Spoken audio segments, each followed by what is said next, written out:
រឿងនិទានខ្មែរព្រះច័ន្ទនិងទន្សាយ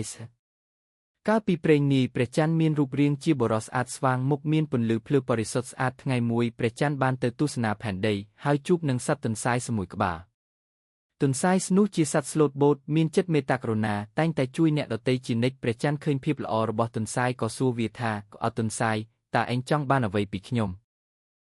នឹងបំពេញសុបិនរបស់ឯង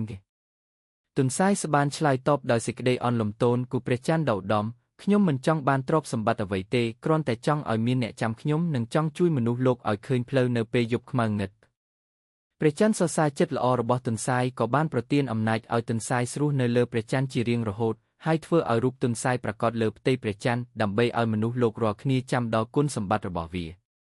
អត្ថន័យនៃរឿង 1. ការលះបង់ដោយមិនរវីរវល់ទន្សាយមិនបានទូចសុំអ្វីដើម្បីខ្លួនឯងផ្ទុយទៅវិញគិតពីការជួយអ្នកដទៃ 2. ការតម្កល់ចិត្តលើកេរ្តិ៍ឈ្មោះជាជាងទ្រព្យសម្បត្តិទន្សាយចង់ឲ្យគេចាំដល់អត្តសញ្ញាណល្អរបស់ខ្លួន 3. ទំនាក់ទំនងរវាងឋានសួគ៌និងផែនដីរឿងនេះឆ្លុះបញ្ចាំងពីទស្សនៈរបស់ជនជាតិខ្មែរចំពោះធម្មជាតិនិងការភ្ជាប់រវាងវត្ថុនានាក្នុងសកលលោក 4. ការតបស្នងព្រះច័ន្ទតបស្នងដល់ទន្សាយដោយធ្វើឲ្យវាក្លាយជាផ្នែកមួយនៃព្រះអាទិត្យតាមវិញ្ញាណជារឿងអប់រំអំពីសេចក្តីល្អនិងការរស់នៅដើម្បីអ្នកដទៃតាមវិទ្យាសាស្ត្រអាចជាការពន្យល់បែបប្រឌិតអំពីរូបភាពលើផ្ទៃព្រះច័ន្ទដែលមនុស្សមើលឃើញដូចទន្សាយ